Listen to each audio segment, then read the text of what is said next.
Welcome to Speak for Yourself, brought to you by the Popeyes Chicken Sandwich. I'm Emmanuel Acho without my co-host Marcellus Wiley for the day, but I'm going to try to keep it going. I need y'all to do me a favor. Scoot in a little closer, turn the TVs up a little louder, because what I'm about to tell you, it may blow your mind, but at a minimum, it'll cause you to think a little bit differently. Because what I've realized is things that we do to give us head starts in life might actually undermine long-term development, because what I realize, short-term gains don't necessarily equal long-term gains. If you want to raise the next Beethoven, maybe don't give your child a piano before they can spell piano. If you want to have the next Lionel Messi or Cristiano Ronaldo, maybe don't give your child a soccer ball before they can walk. And if you want to create the next Hall of Fame quarterback, maybe it's not imperative to start him week one. Why do I say that? Lamar Jackson, he's a top-tier quarterback, right? He didn't start his first NFL game until the 10th game of the season. There were 9 games before his first career start. Well, let's keep it moving. How about Patrick Mahomes? He's a great, maybe the greatest as far as overall talent we've ever seen. And there were 15 games before Patrick Mahomes ever made his first career start. Well, how about Tom Brady, who is unequivocally the greatest quarterback the game has ever seen, maybe the greatest athlete the game has ever seen. And Tom Brady, he had 18 career games before making his first career start. And last but not least, we all know the story of Aaron Rodgers. He sat for 48 games before making his first career start. What I've yet to tell you all is that these 4 quarterbacks just so happened to win the last 4 NFL MVPs. You got Brady in 17, Mahomes in 18, Jackson in 19, and Rodgers in 20. So what does that tell me? That tells me that not all games are equal. You don't got to start right away to be a great quarterback. These guys have proven it to us. So when I think about the quarterbacks that are about to get drafted, whether Trevor Lawrence, who we all assume to go number 1, Zach Wilson is a safe assumption to go number 2, or whoever's going to go at number 3, maybe we're doing them a disservice by inserting them into the starting lineup right away. Well, to answer that question, let me bring in my guy, Bucky Brooks. So, Bucky, you tell me, are rookie quarterbacks being set up to fail in this day and age of the National Football League? Oh, no, now more than ever. They're being set up to succeed. And part of the reason why is because there's been a shift in the mindset, in the philosophy of how teams are putting their quarterbacks on the field. Rather than saying, hey, young quarterback, come in here and learn my system, learn how we do it, what teams are doing with creative offensive coordinators, they are taking an assessment of the quarterback, and then they're finding a way to build the scheme around that player. And so you're seeing guys, you allude to Lamar Jackson, where they radically overhauled their offense to allow Lamar Jackson to have success. Then you have Josh Allen in Buffalo, where Brian Daboll figured out quickly how to take this offense and build it around his talents. Even a guy like Justin Herbert, who was told 5 minutes before his first start, hey, you're up. They figured out a way to do it. Now more than ever, young quarterbacks are being set up to succeed because they're coming into the league more prepared than they ever have, from high school 7-on-7 to throw it all over the yard in college to being able to play in systems that are catered for them, to them.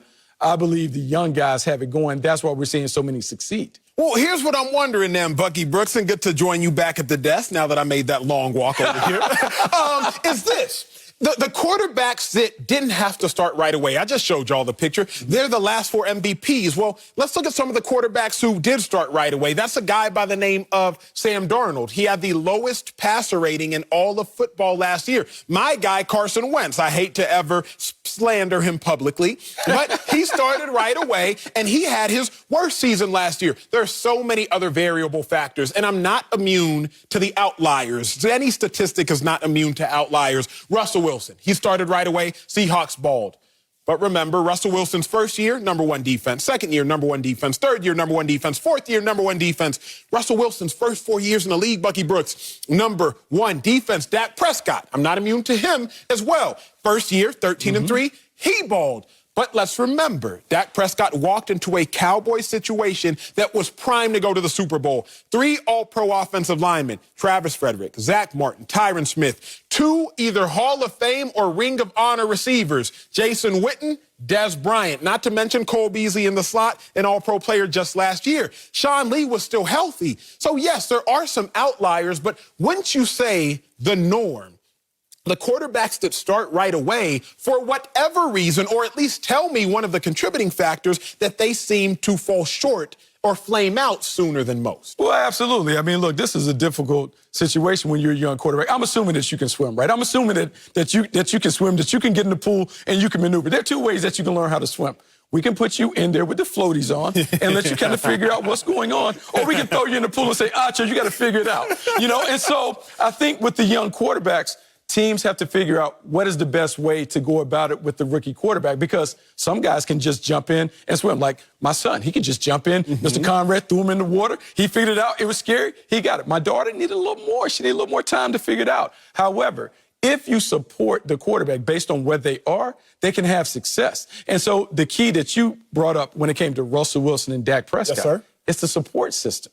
It's the support system. How much do we have to put on his plate? If we're thinking a young quarterback can come from college to then go to the pros and throw it 40 times a game, nah, that's not it. It's about running it, taking some pressure off, managing, and then as they grow into the role of being a playmaker, then you unleash them and let them go. But the question, Bucky, I've wrestled with, and I think at home that you all have to ask yourselves is, at what cost?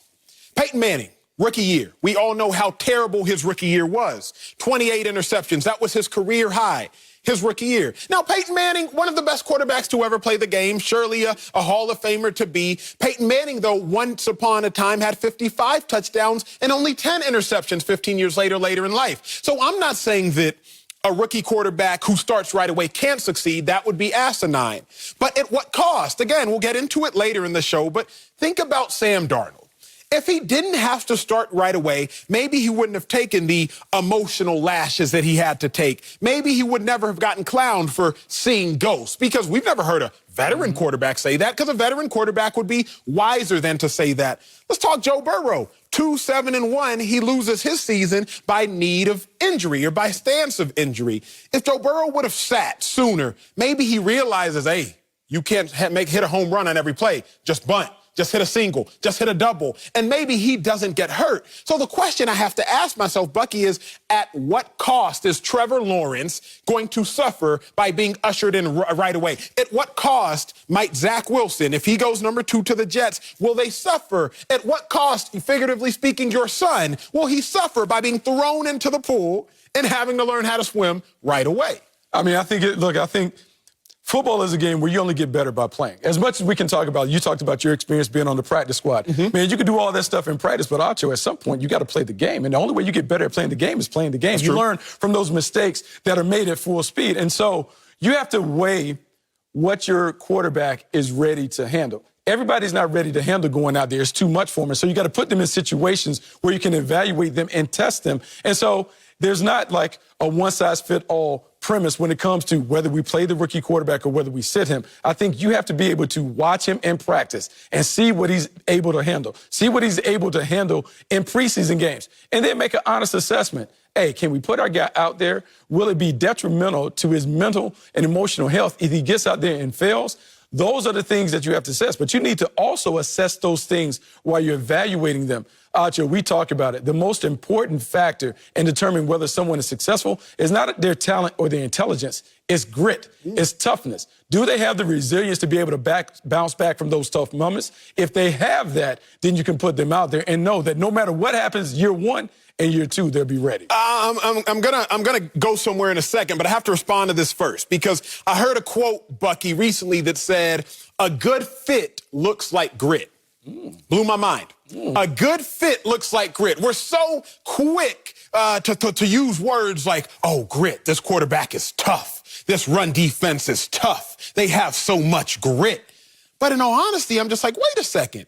A good fit can look like grit, because if your run defense is in the A gap properly and the linebackers in the B gap properly, the defensive end is crashing into the C gap properly, and all the fits are quality, then that'll look like grit. If a quarterback ends up in the proper location, that'll look like grit. But in all honesty, it's truly just a good fit. Well, One Acho is never enough, so I have to bring in another. My brother, Sam Acho. Now, Sam, you set the Cardinals rookie record for most sacks out of a rookie. So you were thrust into starting, not necessarily extremely early on, but you had quality success your rookie season, 7.5 sacks, if I am not mistaken. So you tell me, big bro, 9-year NFL veteran, are rookie quarterbacks being set up to fail in the NFL? They absolutely are. Rookie quarterbacks are being set up to fail. And the reason why is what we've talked about. It's the reason of players need time to watch and develop. I think about my rookie year. I tied the sack record, 7.5 sacks. But before I stepped on the field, I was on the bench. I was on the sideline. I was taking notes. We had coaches who called it mental reps. I was getting all the mental reps I could. In this day and age, quarterbacks, especially rookie quarterbacks, don't have enough time to get mental reps. Coaches understand that their job is on the line. So if I don't get this guy out there ASAP, and if he doesn't succeed, then I'm going to be viewed as a failure. I think we need to put more onus on these coaches and have them be the ones to take responsibility for the quarterback success, not just these quarterbacks. Yeah, I agree with that. I think what's so interesting is the NFL organizations are in a catch-22. Because to Bucky's point, it's like you can't mortgage your future, go all in on a rookie quarterback, and then sit him on the bench and then hope that maybe they will just develop. But then, Sam, to your point, and I think, Bucky, to what studies have now found is it's counterintuitive because we think if I want to win in the long term, Bucky, I got to beat you in the short term. For example, Sam, you're going to be entered into a track and field conversation because me and my guy Bucky, we talk track and field. Sam has the discus record at his high school, so he knows something about the field elements. But you're going to have to enter into this conversation. Bucky, there's a point in which I want a head start. If you and I are racing, Bucky, I'll take the 20-meter head start. And in the 20-meter head start, I truly think I have an advantage.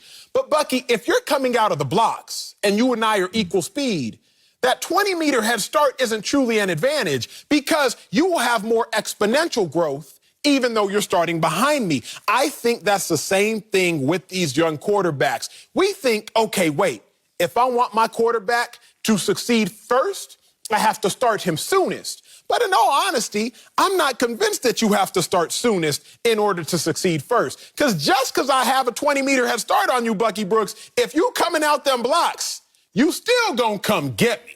Yeah, I mean, there's something to that. But I will once again say, look, it's not mutually exclusive in terms of like a guy that just plays and gets it and a guy that sits and waits. I think coaches and coaching has to factor into the equation, meaning depending on who your coach is, depends on the sex of the young quarterback, meaning in today's game, teaching is more important now than ever.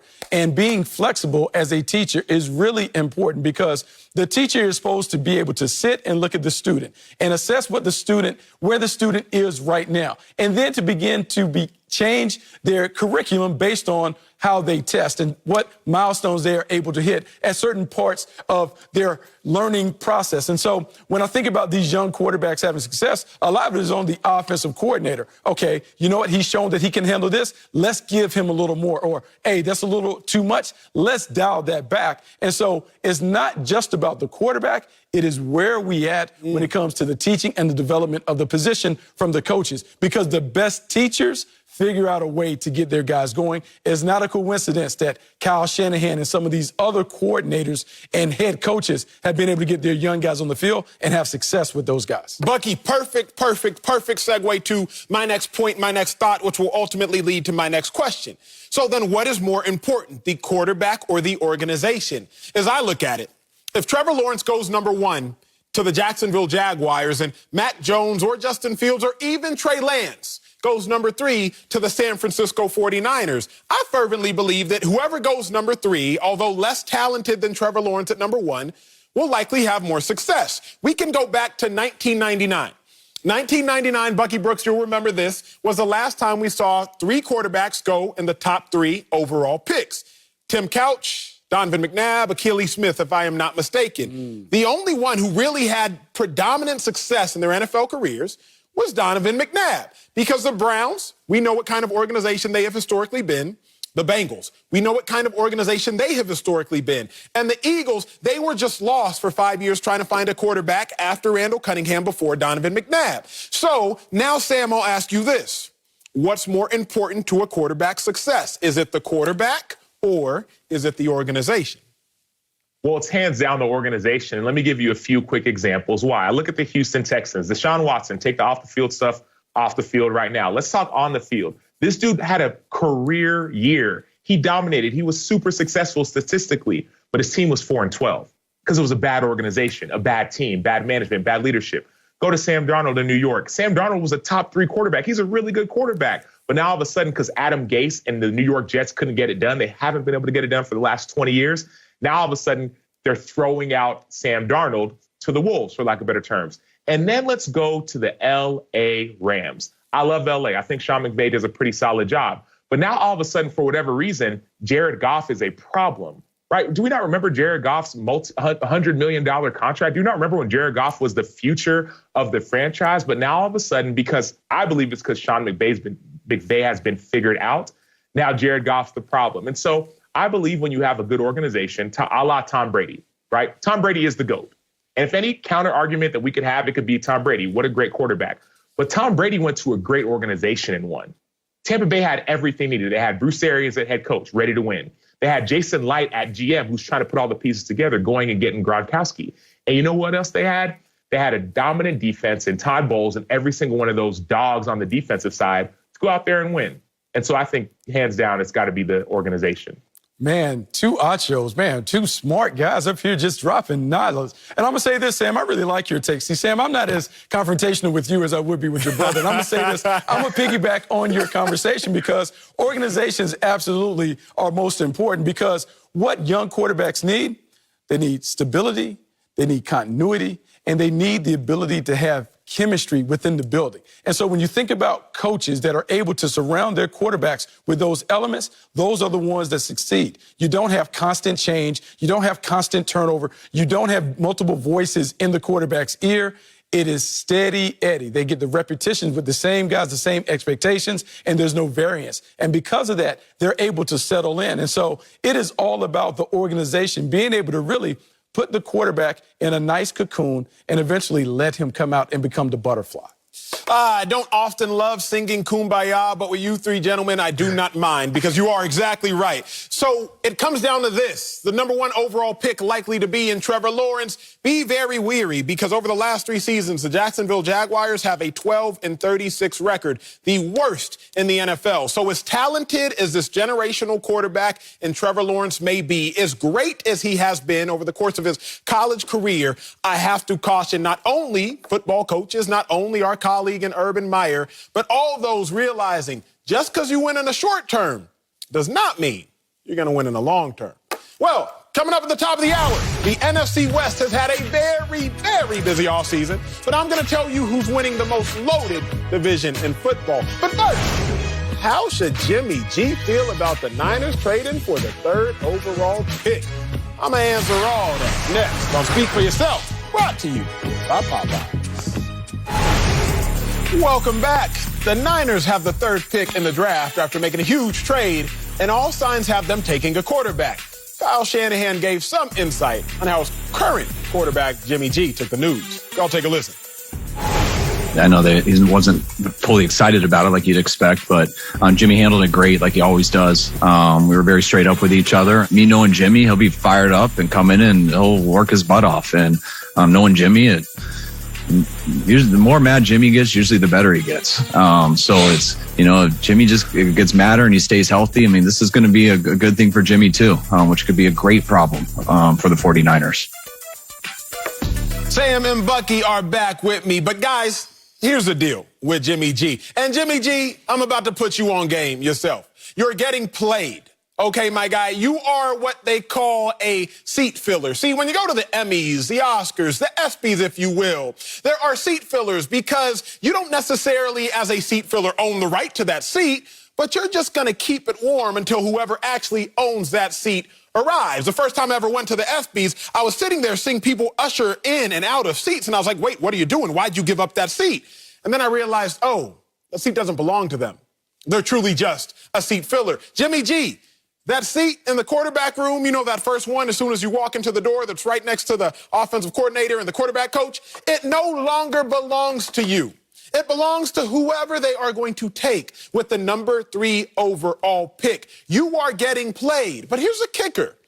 If you're getting played, you can also play them while they play you, because the fact of the matter is they are going to have to, literally speaking, play you. We just said it doesn't make sense to start a rookie quarterback right away. So, Jimmy G, you are going to be the starter more than likely week 1 for the San Francisco 49ers, and make the most out of that time while being a starter, because, yes, they are playing you, but if you play your cards right, somebody is going to invest into that bank account, even though the Niners have invested in someone much younger and likely a little bit better. So, Bucky, I got to go to you first. How should Jimmy G feel about the 49ers trading for the number 3 pick? I mean, look, he has to understand it is what it is.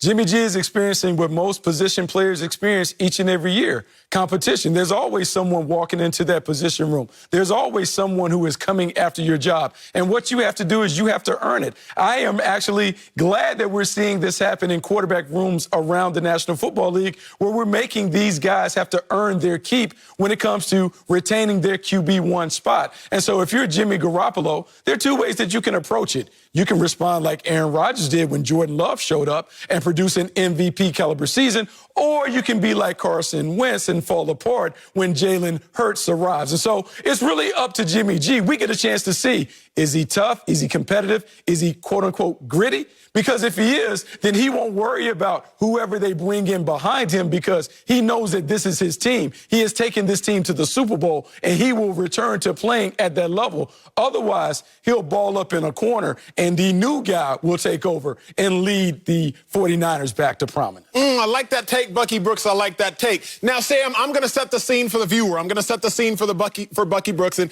if I can, Sam, I'm going to take you back to a place, because 2017, you started about 12 games for the Chicago Bears. You were their primary starting outside linebacker. You started for the Arizona Cardinals. Now you're going into year 7 or year 8. Clearly a starter in the National Football League. But then the Bears do something. They trade a couple first-round picks for a man by the name of Khalil Mack. Now, you're no Jimmy G. You would admit that. I can admit that. But when Khalil Mack showed up to the scene, you knew you were no longer a starter. So you have personal experience here in this type of situation, again, to a degree. How do you think Jimmy G should feel about the Niners trading for that number 3 overall pick? Well, first of all, I got to address the example, Emmanuel. I love it because you're taking me back to my time. But here's how Jimmy G should feel. Jimmy G should not be surprised. He should not be surprised in the least bit. A business is a business is a business, and the NFL is a business. Jimmy G was 3-3 last year. Didn't play so well. So they're going to go get somebody who can play, who they think can play better. That's what San Francisco is doing. I remember back in 2017 when I was in the Chicago Bears, we didn't have a great season, but I balled. So I'm happy about how I performed. Our team didn't perform well. And so at the end of that 2017 season, going into 2018 training camp, we end training camp, and all of a sudden the ticker goes at the bottom of the screen. And I see, after I made the team and I'm the starter and I'm the guy, I see a few simple words at the very bottom of the screen. Chicago Bears trade everything for Khalil Mack. Hey, you might as well said everything. Might as well. Bro, we had a team meeting. Let me just tell y'all a quick story. So we had a team meeting during training camp. It was about 15 to 20 guys, starters, right? These are Danny Trevathan. This is Mitch Trubisky. This is me. These are Allen Robinson, guys who were starting. We had a meeting. We had heard rumors and rumblings about Khalil Mack, but we didn't know what was going to happen. And so we're sitting in this team meeting, and we're all wondering. It was right before preseason game 3. We're all wondering, what is this meeting about? And it was just the starters. Just the starters. And so we walk in. We got Coach Nagy at the very front of the meeting room. It's 7 a.m. before anyone else is in the building, at least in these meetings. And he sits us down, right? We had all got called individually by our position coaches. He sits us down and he says, hey, here's the deal, guys. We have 5 preseason games this year. We were one of the Hall of Fame games. So you all are going to completely sit these last 3 games. So you're not going to play at all. And so initially we said, okay, like sigh of relief, right? That was good. Why are you having a big old meeting about this? What's the big deal? But then Danny Trevathan made a joke. Danny joked and said, oh, man, coach, that's good to hear. I thought you were about to tell us you're trading all of us for Khalil Mack, right? Funny joke. A couple people laughed. Here's when I knew something was wrong. When Danny said that joke, Coach Nagy in the front kind of looked left, looked right, and said, huh, and stopped. I said, okay, I'm a seat warmer. I'm a seat warmer because I knew something was up. And 2 weeks later, My seat, I had to get up because they traded for Khalil Mack. What's happening in San Francisco right now, Emmanuel, I love what you said. Jimmy G has now become a seat warmer. Bucky, I know we talked about being gritty, and we talked about that. But it's not about grit anymore. It's about opportunity. Kyle Shanahan understands if he doesn't succeed now, he's going to be out of a job soon. That's why Sean McVay shipped off Jared Goff. That's why, in a lot of ways, Matt Nagy shipped off Mitch Trubisky. If these coaches don't succeed now, they're going to be out of a job. And so I love this utopian world that we think that quarterbacks just have the time to succeed and Sam Darnold's going to get in the right position. No, Adam Gase failed Sam Darnold. I believe in a lot of ways, yes, Jimmy G has been injured, but I believe in a lot of ways the San Francisco 49ers are failing Jimmy G by not giving him opportunity to go show what he can do. They traded for the number 3 overall pick. You're definitely getting a quarterback. And now Jimmy G no longer has his starting spot. Okay, so you made a great point. You told a great story. I think now we have to talk about the crux of the matter. What is the risk? Bucky, you talked about it a little bit, but I'm about to dive a bit deeper. There are 2 diametrically opposed reactions that Jimmy G can have when a quarterback is taken early in the rounds. Now, one response is the Aaron Rodgers response. Remember, last year, Jordan Love traded up by the Green Bay Packers in order so the Packers could acquire him in the draft. But remember, Aaron Rodgers, in response to the Packers trading up and drafting Jordan Love, had a phenomenal season. He goes from 26 touchdown passes to 48 touchdown passes. He goes from a 62% completion percentage to a 70% completion percentage. Put that in perspective, Aaron Rodgers increased his touchdown passes by about 45%, increased his completion percentage literally by 8%. His passer rating shot up through the roof, and he became an NFL MVP.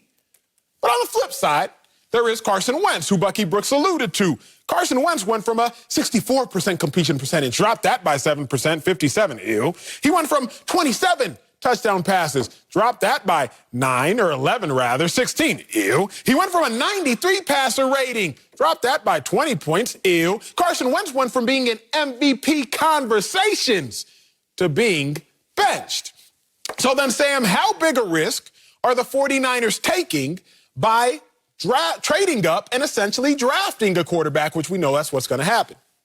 Well, I'm going to be honest, Emmanuel. I love the way you say you, right? Brotherly love. But I'm going to be even more honest. I think the 49ers have made a horrible decision in trading away the farm to get the number 3 overall pick. If we'll remember, back in 2017, that season that you alluded to, I was playing for the Chicago Bears. I was actually at the draft. I was a Walter Payton Man of the Year. I was supposed to announce our 3rd round picks. I was sitting at the draft with Roger Goodell and all these guys, super excited. All of a sudden, something happens. And we find out that the Chicago Bears had traded their 3rd overall pick to get to number 2 with San Francisco in order to go get Mitch Trubisky, a guy who they thought was going to be their future. And back then, if you remember, everyone was laughing at Chicago. They gave away picks 3, 67, 111, and a pick for the next year. Everyone laughed at Chicago, and San Francisco looked like this genius team. Fast forward 3-4 years later, San Francisco was doing the exact same thing that everyone laughed at Chicago for doing. They traded away the farm in order to get a quarterback who they think is going to be their future. It's a bad decision. And to that, I would say, ew.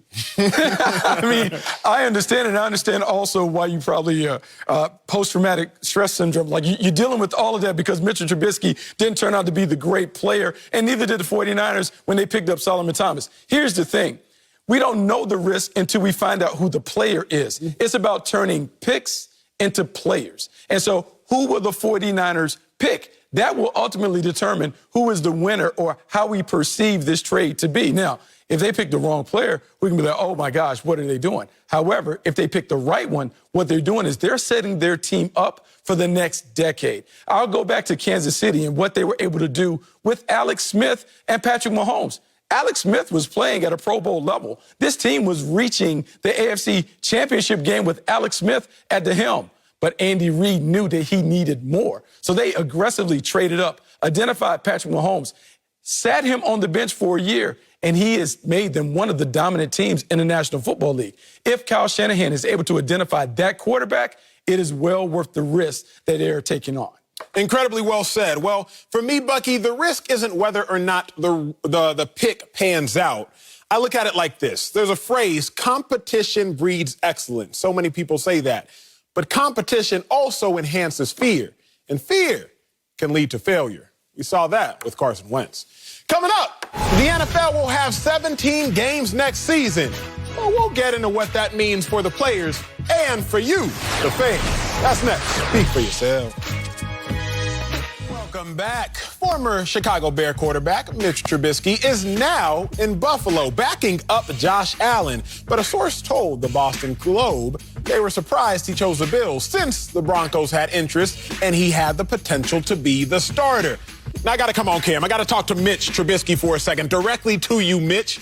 Mitch, you got to make this one make sense to me because you are a good quarterback. I know the world has said you're not a good quarterback, and thus you apparently believe you're not a good quarterback. But you want to know how I know you're a good quarterback? Because your statistics are in conversations with great quarterbacks, with elite quarterbacks, quite frankly, with the highest paid quarterback in the NFL over the next 4 years. Oh, that one man, Dak Prescott. See, over the last 3 years, America, if I can clear up a misnomer, Mitch Trubisky actually has a better record than Dak Prescott. 25-13 to Dak's 20-17. They've played one game difference. As far as total games played, Mitch Trubisky has a higher winning percentage than Dak Prescott. Mitch Trubisky and Dak Prescott's touchdown-interception ratio, it's comparable. Their completion percentage is comparable. And Mitch actually has more playoff appearances. They have both been to one Pro Bowl in 2018. That's the last 3 years. So if you exclude Mitch Trubisky's rookie year,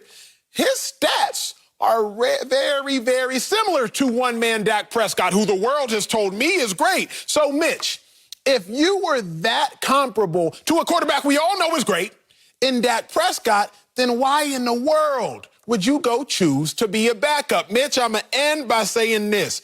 I learned a lot of things in my life, specifically at the casino. And one thing that I learned most was that scared money don't make no money. And right now, Mitch, you look real scared. Well, my brother Sam Acho and Pro Bowl safety Malcolm Jenkins are back with me. Jink, I'm going to you first. Jink and I also spend a lot of time at the casinos, but that's another conversation. Jink, that's you. I'm going to you first, big dog. What does passing on starting for the Broncos say to you about Mitch Trubisky? I don't know if I'll call Mitch scared, like you alluded to, just because I don't know him, and that's a heavy charge, but usually we're used to seeing athletes take less money to maybe go to a better situation where they're going to go play. They have a chance to win an established team. But it's rare that you see a player take less money to not play and go into a backup role. And so it reminded me of something that Sean Payton tells his rookies every single year in every single training camp. The faster you learn what your role is in this league, the longer you'll play. And maybe Mitch is just maybe smarter than the rest of us because there's something that, and I'm sure both of you are familiar with this term. We use it in a locker room all the time when somebody is getting paid a lot of money to really, not contribute to the team. We call it stealing. And that's what's happening right now, right? Mitch is a perfect backup quarterback for Josh Allen and in that team. And you can see the potential to go, maybe develop himself. But this is a league where you go perform. You don't get paid to go get developed and to take a year and to take a vacation. That's what we call stealing in this league. And, good thing for him, he has those choices. But I do think that he is the perfect backup for Josh Allen. So he fits that system. He fits the mold. But as a competitor, I always want to be on the field, especially if I'm going to get compensated for my play a lot more than being somebody's backup. Now, Sam, you played with Mitch for 3 years. Mitch is a close friend of yours. I've met him several times through you. Mitch is a phenomenal person, in my opinion. You've told me the same things off air. I'm sure you would say the same on air. But coming from someone who knows Mitch well, what does Mitch choosing to go be a backup instead of going to compete to be a starter say about him in your mind? Well, I think it's brilliant. But my reasoning is probably a little bit different than Malcolm's and maybe Emmanuel yours. So I believe if you're a smart player, you want to go to a team where you have a good fit. You don't just chase money, right? Malcolm, you could allude to that. You've gotten offered by many a team, but you always went to the team that had the right fit. Emmanuel, same with you in your TV career. You always went to the team or the network that gave you the best fit and the best opportunity. I believe that Buffalo does that for Mitch Trubisky. I played in Buffalo 2 years ago. I was with the team during training camp. Phenomenal team, phenomenal city, phenomenal organization. But there's one person and one person only who's going to make Mitch Trubisky the quarterback that he can become. That person His name is Brian Daboll. He's the offensive coordinator for the Buffalo Bills. Look what he did with Josh Allen. A few years ago, there was talk that Josh Allen may not be all that good and maybe he's not going to translate and perform. And all of a sudden, this coach who cares about his players, shows up and says, you know what? I'm going to make you great. I'm going to make you great. And I think that that's what Brian Daboll did for Josh Allen. I think that's what they're going to do for Mitch Trubisky as well. I know we talk about stealing money, and I get it. We called him in college, Emmanuel. We called them hamburger eaters. You just show up and eat the burgers, eat the ice cream. You're not on the field. You don't even dress. You just show up. But Mitch is not a hamburger eater. And if we want to really go to the backup quarterback position, many a backup quarterback get paid a lot of money to sit on the bench. So that's just a fact. And so the reason that's a fact is that coaches need an insurance policy. And what better insurance policy than a 6'2" Josh Allen? That's what I'll call Mitch Trubisky. Mitch Trubisky is a 6'2". Josh Allen is 6'5", 250.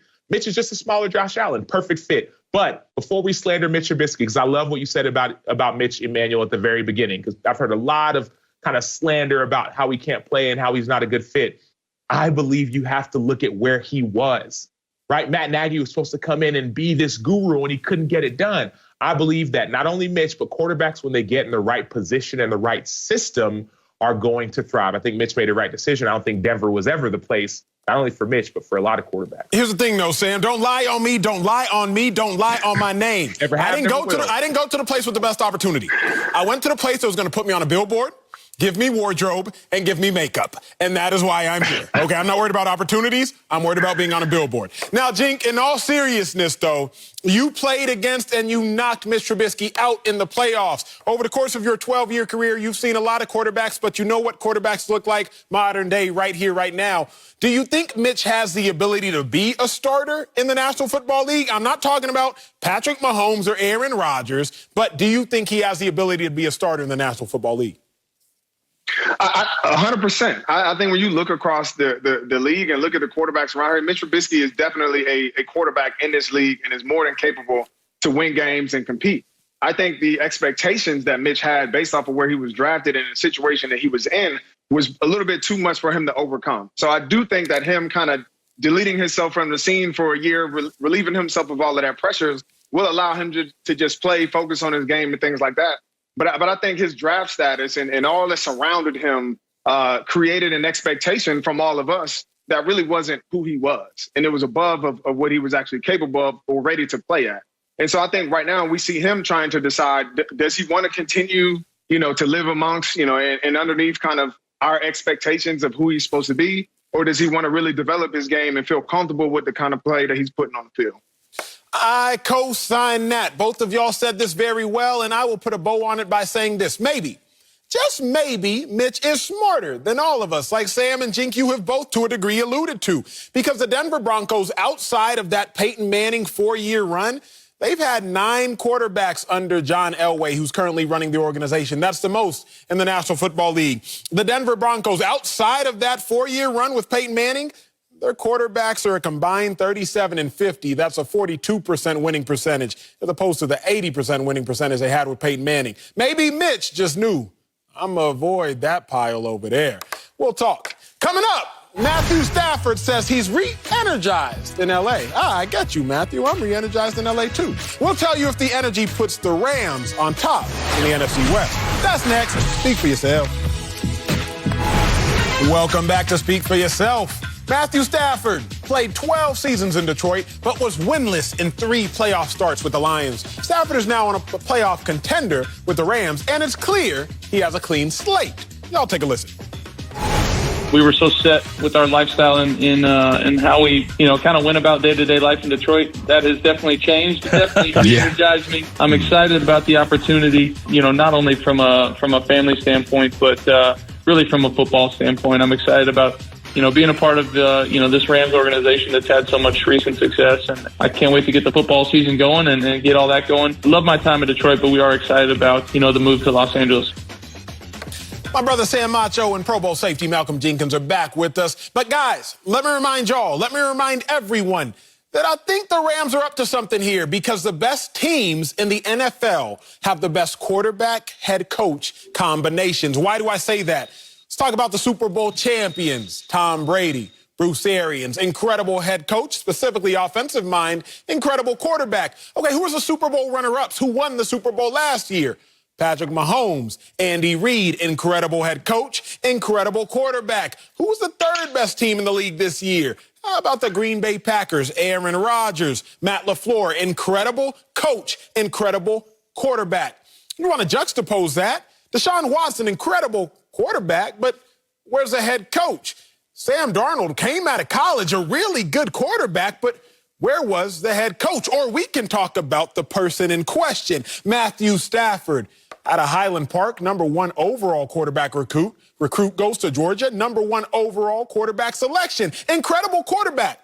But lately with Matt Patricia when he was in Detroit, there was no competent head coach, specifically on offense. So if I realize it, the best teams have the best quarterback and coach combinations, then Sean McVay, who is proven to be a phenomenal coach, coupled with Matthew Stafford, who is proven to be a phenomenal quarterback, at least by arm talent alone, should definitely re-energize the Rams. Well, Malcolm Jenkins, I got to go to you first, because last year you were with Drew Brees, Sean Payton, incredible head coach, incredible quarterback. So you understand what I'm talking about better than anybody. How far can the Rams go with the re-energized Matthew Stafford? Well, I think when you look at what they did last year, they were very competitive, right? A 10-win team, and you take somebody like a Stafford who's been, consistent over his career, but not been in the best situations in Detroit, who's talking about being, rejuvenated or feeling really good and healthy, he's rejuvenated and things like that. That's what you want to hear. And I think that's a great situation for him to go into, especially for his family. Those are things that I think are going to help him really just relax and play. He's been consistent. And I can say as a competitor, when I line up against him, he's somebody that at any point in time can light up a scoreboard, can light up the field if you allow him to. But like he said in his interview, he was so used to the way the way of life and the things that he was doing. There was really no hope in Detroit, right? There was no high expectations for Detroit.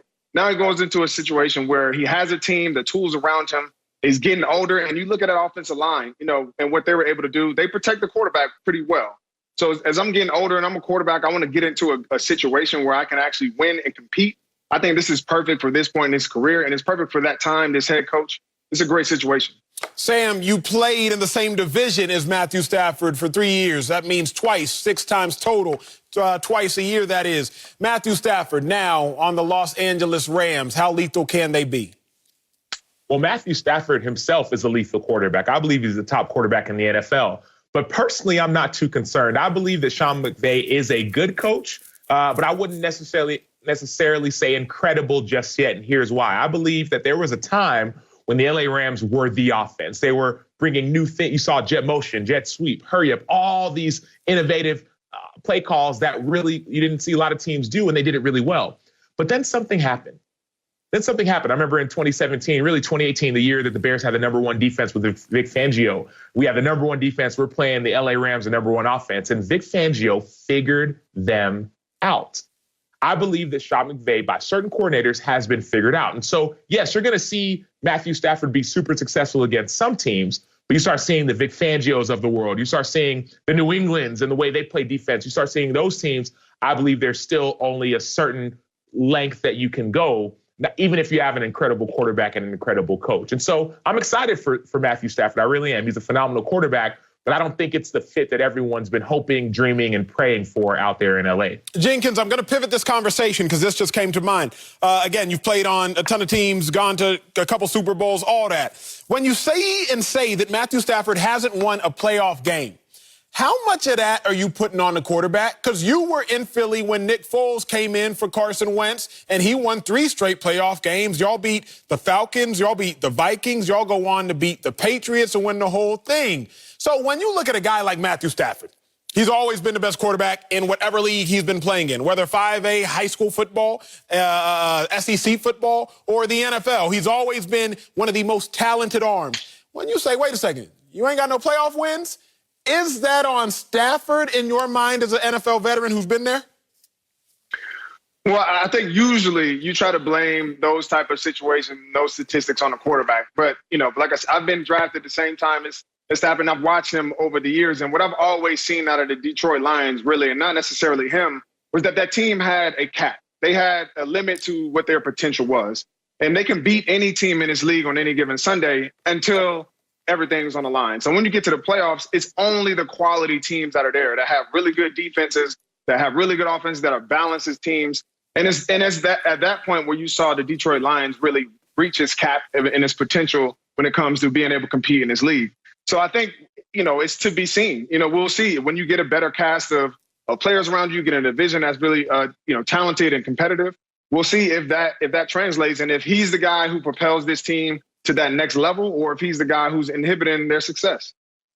Yeah, and Malcolm, I love your point, but I don't see Matthew Stafford as a guy who can inhibit success. Like you said, he's phenomenal and he's played phenomenal. His team capped him. But you said something earlier about the LA Rams being a competitive team last year. They were 10-6, but we're both defensive players. One thing I got to bring up is they also had the number 1 defense in the NFL.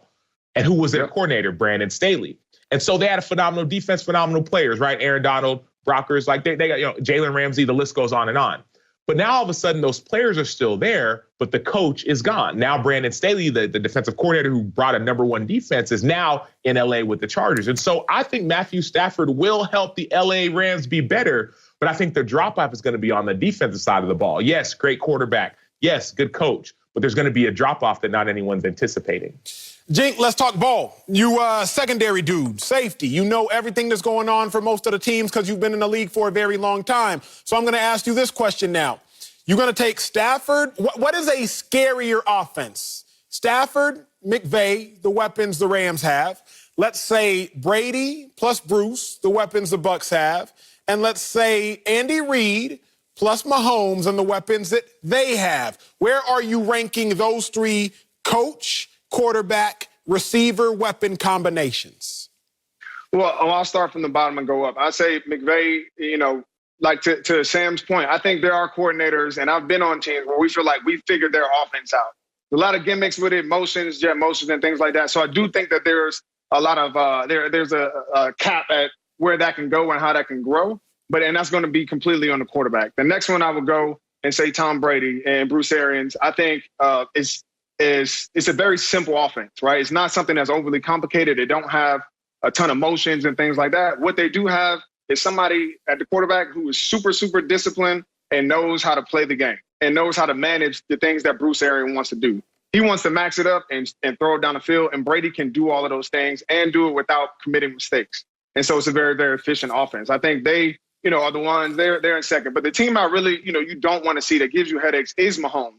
Because of all of his talent, his arm talent, the throws he can make, the mobility, it just makes it a headache to try to game plan for. And when you add on Andy Reid and Bieniemy and all of the things that they're doing from an offensive coordinator side, they have all of the things that McVay was doing that was catching people off guard. They do it every year. They have a new wrinkle, some new motion, some new players, speed everywhere. It's just so much to deal with that it's hard. It doesn't mean that you can't beat them, but if I had to play them week in and week out, that'd really be a headache. Sam, real quick, answer the same question for me as concisely as possible.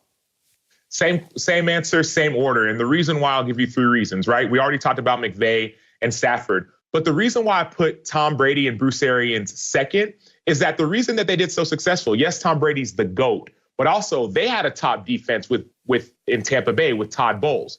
And so we saw what Todd Bowles did in shutting down Kansas City. Kansas City, when they played Tampa Bay in the regular season, Tyreek Hill had 200 yards in the first quarter, receiving yards on one person, Carlton Davis. But then that great defensive coordinator went and changed the game plan. And so same answer, same order. I would go Pat Mahomes and Andy Reid all day, number 1. To everyone who says that Matthew Stafford is not a threat because he's never won a playoff game, I caution you, Jared Goff had never won a game before Sean McVay. And 2 years later, they were in the Super Bowl. Coming up, the NFC West has been extremely active. It's not just the Rams and Matthew Stafford. You got the Niners, you got the Seahawks, you got Kyler. I'm going to tell you which team should be the favorite in that division.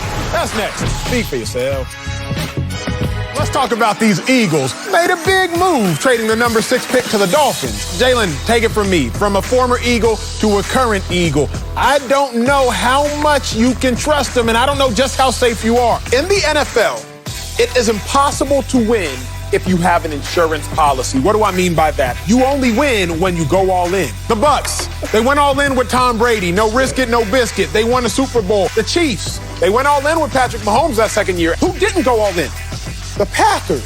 They didn't go all in on Aaron Rodgers. Instead, he was the first-round pick to draft Jordan Love. The Eagles are not going all in on Jalen Hurts. They have a contingency plan. Look, Jalen Hurts, the time is now. If you don't do it now, I think they move on. Welcome back to Speak for Yourself. Now, we just discussed how far the Rams might go, but what about the rest of the loaded NFC West? Let me break it down, how the West will be won, starting with who I think will finish last in the division. Now, at fourth out of four, I got the Arizona Cardinals. Now, it's not because they don't got the names. My question is, does the game match the name? Remember, they signed J.J. Watt this offseason. They signed A.J. Green this offseason. They already got Kyler Murray. They got DeAndre Hopkins, name after name after name after name. But I don't know if the game is going to be there to match. Furthermore, who's captaining the ship? Cliff Kingsbury, he was 35-40 in college. I'm no mathematician, but that's a losing record. And typically when you have a losing record, you don't get promoted, you get demoted. But nonetheless, he gets promoted to the NFL. Good for you, Cliff. But then 5-10-1, your first year as a coach, and then you back that up with an 8-8 season. It's time to win now for the Cardinals. And I'm not convinced that they will, at least not at a high level in that division. So they end up at fourth. Now, who ends up at third?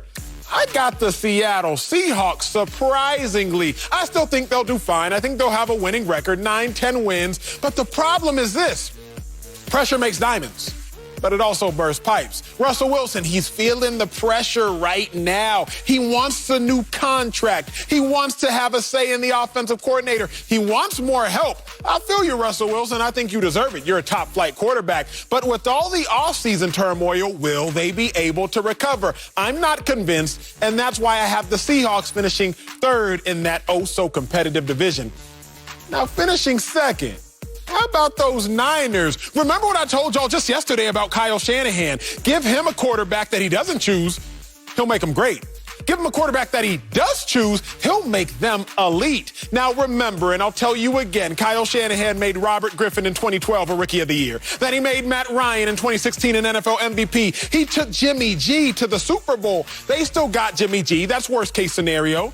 Best case scenario, they have a young stud at quarterback who they draft number 3 overall. Couple that with the defenders that are going to return this year to an already solid defense with solid linebackers and solid pass rushers. I think the Niners might surprise that division, get healthy, and with Jimmy G, who wins 75% of the time that he's out there, I think they finish second in the NFC West. So who finishes first? Y'all do the deductive reasoning. Y'all know it's the LA Rams. You give me a beast up front in Aaron Donald, a beast. Maybe the best defensive lineman that we've seen in the last 20, 25 years. You give me a lockdown, shutdown, all-pro corner in Jalen Ramsey, a generational talent at the cornerback position. You give me one of the most brilliant minds in the NFL in Sean McVay. He does so many things with motion. He keeps you on your toes, a defensive player.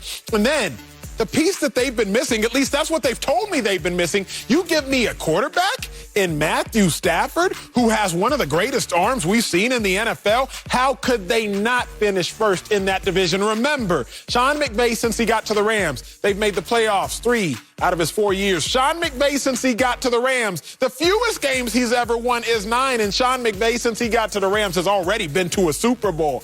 I have a feeling he's going to get close if he doesn't get all the way there again. So that's my take on who's going to be the best in the NFC West. But I got to bring back NFL analyst Bucky Brooks, far more intelligent than I am when it comes to breaking things down. So, Bucky, you tell me, who do you think is going to be the best in the NFC West? Give me your order and how it shakes out. Okay, now, I'm going to go from top to bottom. I'm going to say that the way it goes, the Seattle Seahawks are the team that reigns supreme in this division. And the reason why I'm going with the Seattle Seahawks is because Russell Wilson, Jamal Adams, and this crew, more time, more chemistry, more connectivity. I believe this team gets back on track. They bring over a new offensive coordinator, Shane Waldron, who's going to put in this LA Rams-type system, which is going to make the game so much easier for Russell Wilson, who's been complaining about that. Because of that, I have them at number 1. 2, I have the San Francisco 49ers. Kyle Shanahan gets the gang back together, meaning all the guys that went on injured reserve due to injury, they now come back. You get Nick Bosa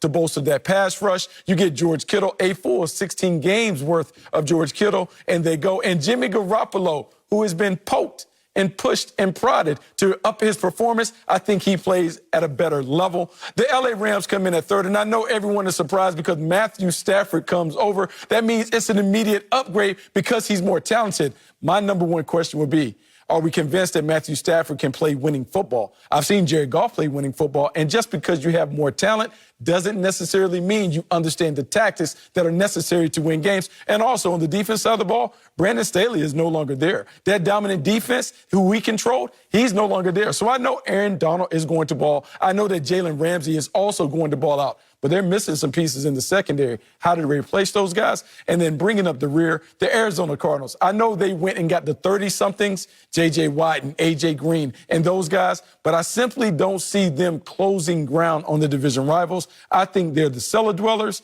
and we can talk about what happens to Cliff Kingsbury at the end of that season. Not the cellar dwellers, Bucky Brooks. It's good to get your take on the NFC West. I just had this conversation in part with Malcolm Jenkins, with my brother. But let me ask you this.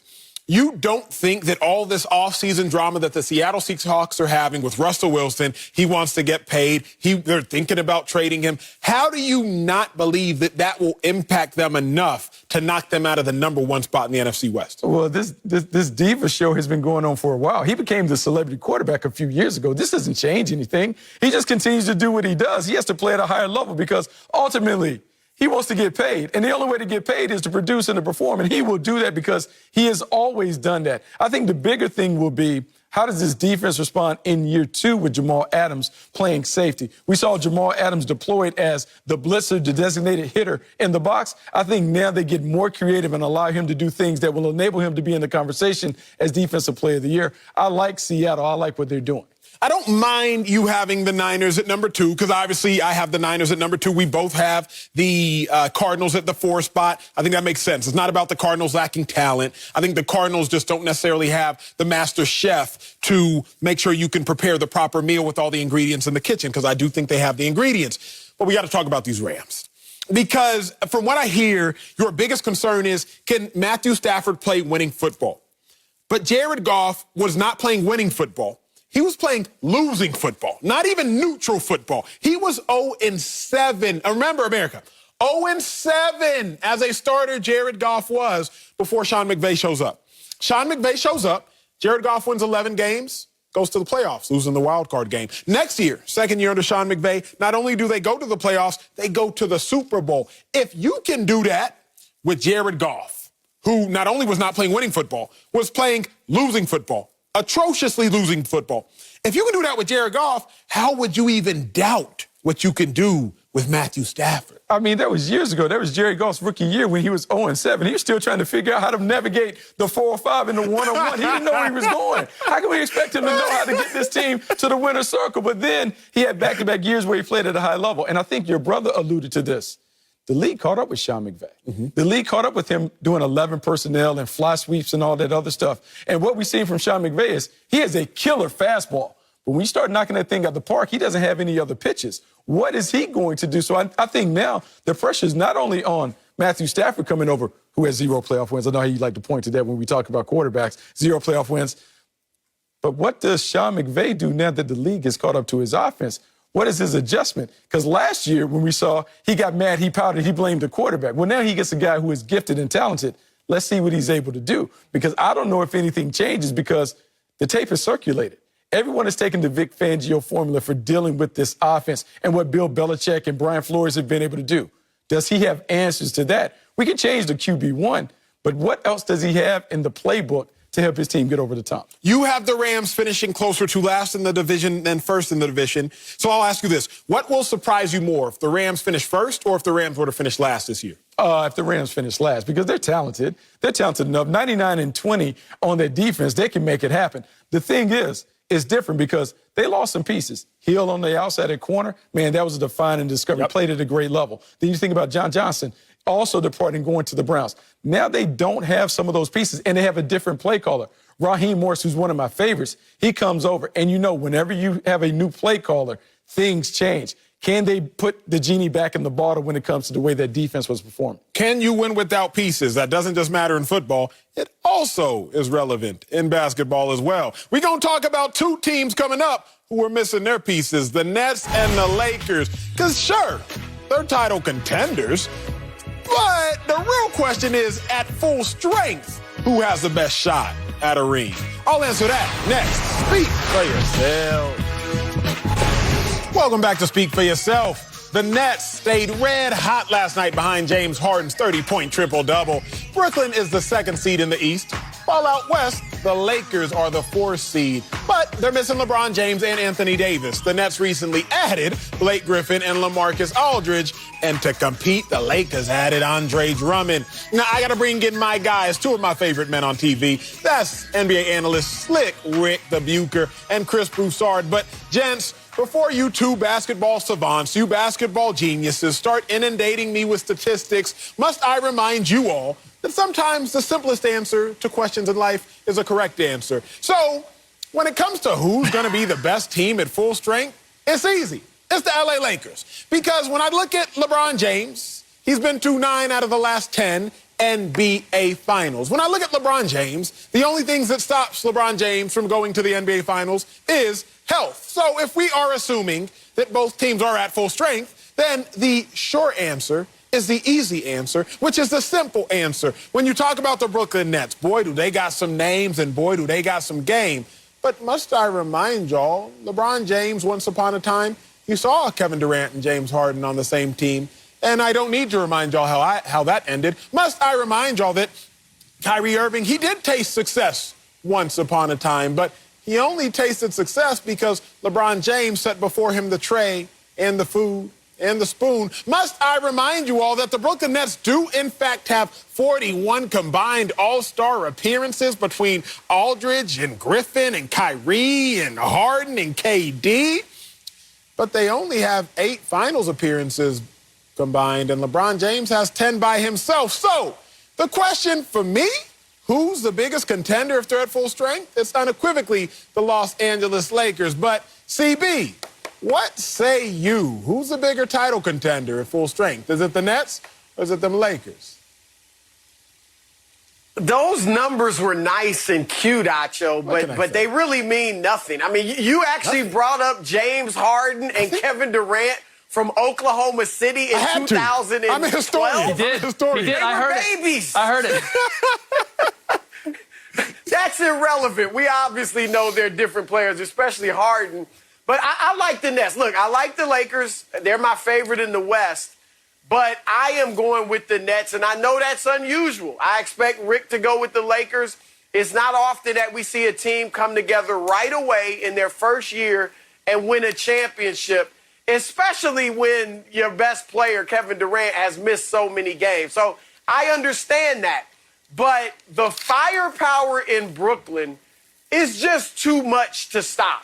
It's as simple as that. I think their guards, Kyrie Irving and James Harden, will have a field day against the Lakers. As great as the Lakers defense is, they can't stop these two. And the Nets can essentially get an open look every single time down the floor. They're a very good three-point shooting team, darn near a great three-point shooting team. 4th in the league, I believe, in three-point percentage. Joe Harris can drain them. TLC can drain them. Obviously, their stars can drain them.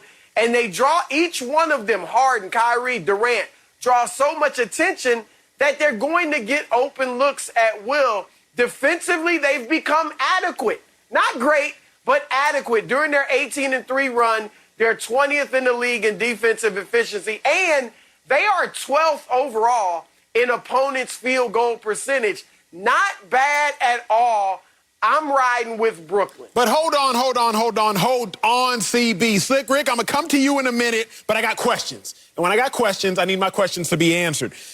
CB, the Nets have only played 7 games with Kyrie, Harden, and KD.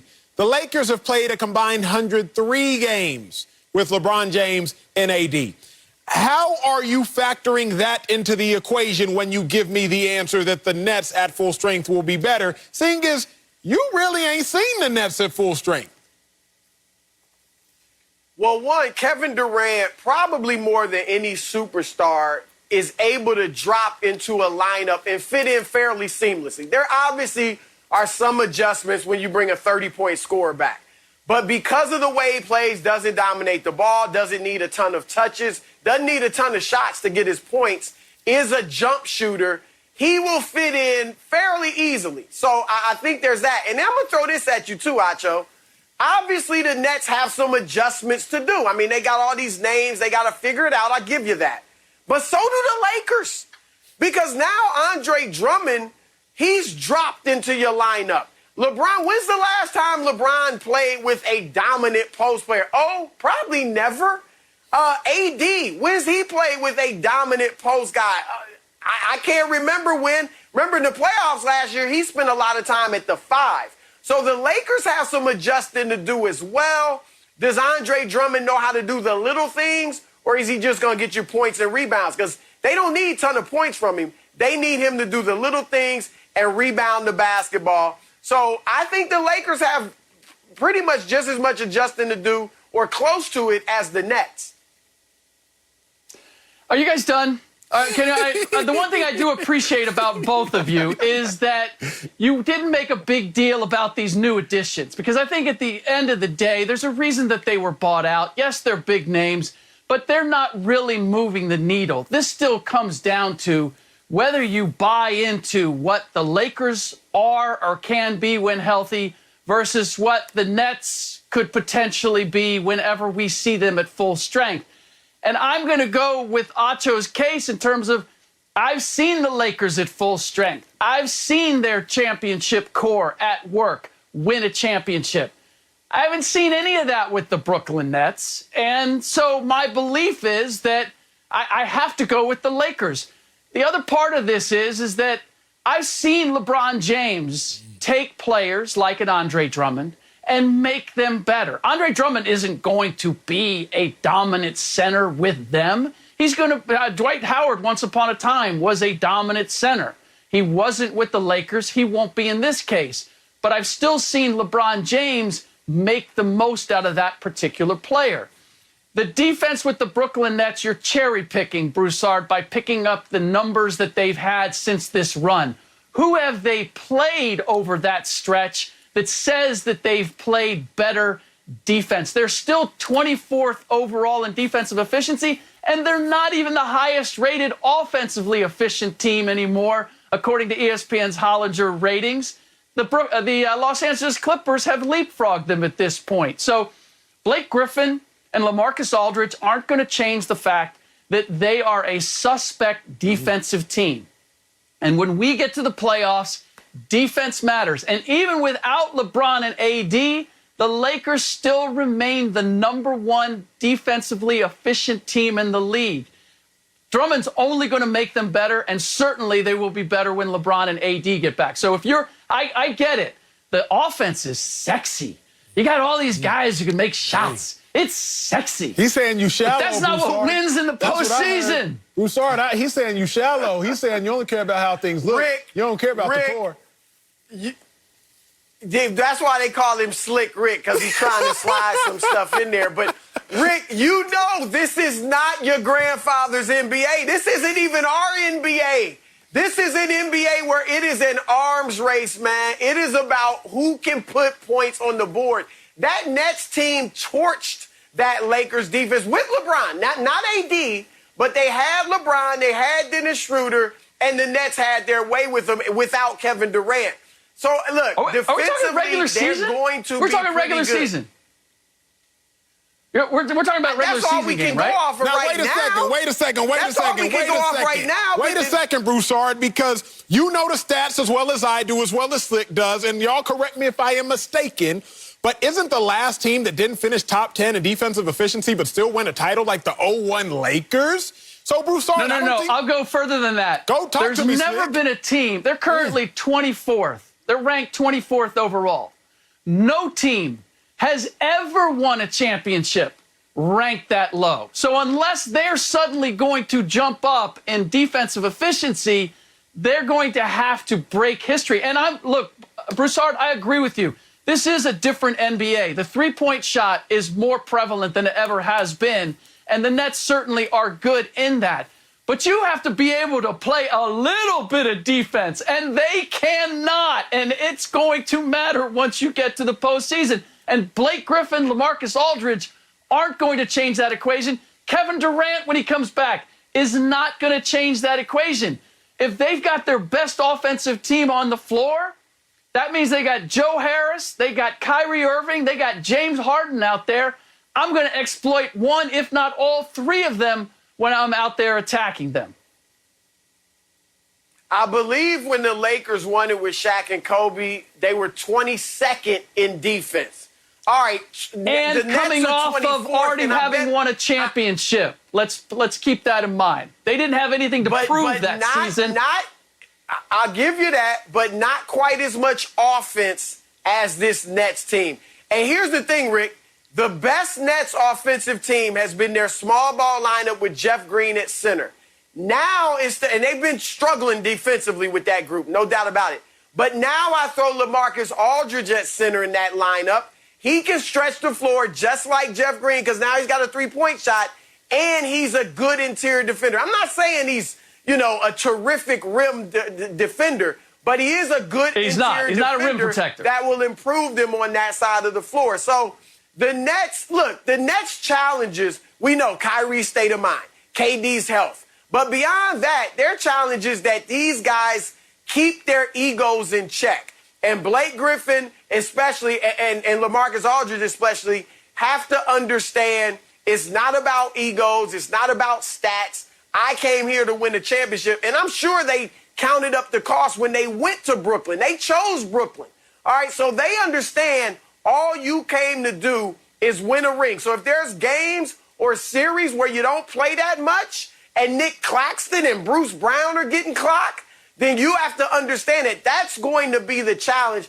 And then Steve Nash got to figure out how to mix it all together. But I believe they'll do it because I think these guys' heads are in the right place right now. Well, neither team winning an NBA championship would surprise me. But, CB, I go with the simplest statistic. If LeBron James is healthy, LeBron James is in the finals. And in order to win the finals, you got to be in the finals. That's just my take. Coming up, Sam Darnold's days in New York may be numbered. But I'll tell you exactly why. It's not his fault the Jets and he was struggling. That's next. Speak for yourself. Let's head back to the Big Apple. The Jets have the second pick in the NFL draft, and Sam Darnold's name has popped up in trade talks. A report says the trade market for Darnold is not very high, with two general managers saying they would trade a third-round pick, while one general manager said a late third is, quote, a little rich. But my big brother Sam Acho is back with us. And Sam, I'm going to bring everybody to our backyard for a second where I would come off a figurative screen and roll and I would throw you an oop and you would go dunk it because I know you're hot on this topic. So, big bro, how much of a pass should Jets quarterback Sam Darnold get for those teams' atrocious struggles? He should get a hall pass, a food pass. This man deserves no blame for what's going on in New York. And let me tell you why. So I'm pretty hot on this topic. So I decided to do some research. And I went back to January 14th, 2019. And I went back and I watched the introductory press conference for Adam Gase. And everyone was high on Adam Gase. He was supposed to be the guy, the quarterback whisperer. He was going to be the guy to take Sam Darnold to this new, different direction. And now all of a sudden, the Jets are 2-14. Now all of a sudden, the Jets have the number 2 overall pick. Now all of a sudden, Adam Gase is gone. But you know who got left in his wake? Sam Darnold. I was going on Twitter with some Jets fans. They were saying, well, he's a turnover machine. He sees ghosts. He can't control the ball. I said, coaches' jobs are to teach. We can't keep on blaming quarterbacks and throwing them to the wolves. Coaches' jobs are to teach, are to coach. If Sam Darnold is seeing ghosts, that's the coach's fault. If Sam Darnold is turning the ball over, that's the coach's fault. Now, granted, because I understand people are saying, well, Sam, you're a player. Sam, you don't understand. I understand that players have to take a certain amount of responsibility, but here's what I will say, just for those who can listen. 70% on the coach, give Sam Darnold 30%. His only 30% is because he should have stopped listening to Adam Gase once he saw himself continue to fail. That's my say, and that's my piece, and I'm sticking to it. I was talking to a NFL linebacker this weekend, and he was telling me that every day he would walk out of a meeting room and he would look to one of his other teammates because they didn't agree with anything the coach would say. And the older, savvy veteran would look at him and say, overcome coaching, bro. Overcome coaching. See, what y'all at home don't often realize is just because you made it to the NFL as a head coach does not mean you an NFL quality coach. And I think that's what we're seeing with Sam Darnold. I grant Sam Darnold near complete immunity, and I look at it for a couple reasons. First, Sam, I got to attack Todd Bowles. I know Todd Bowles is your defensive coordinator. I know Todd Bowles is a brilliant defensive mind. But Sam Darnold's first year in the NFL, Todd Bowles was his head coach. Sam Darnold's offensive coordinator was Jeremy Bates. Had only been an offensive coordinator in the National Football League for 1 year, and that was 8 years prior. Now let's talk about Sam Darnold recently, because let's not go too much into history. Last year, the Jets had no receivers that had ever had 1,000 yards in the National Football League. The year before, the Jets had one receiver that had ever had 1,000 yards in the National Football League. It was Demaryius Thomas, who hadn't had a 1,000-yard receiving season since 2016. And the year before, the Jets had, again, one receiver with a 1,000-yard receiving season. That was Terrell Pryor, who never started a game for the Jets. So the question truly is, how much help is Sam Darnold getting, and how much help has he ever gotten? And the answer is an abundant and resounding none. Yes, it's absolutely none. And honestly, like, here's why I'm here. I just want people to be able to understand what's going on. Everyone is saying how bad that Sam Darnold is, right? But before, 2 years ago, he was this superstar.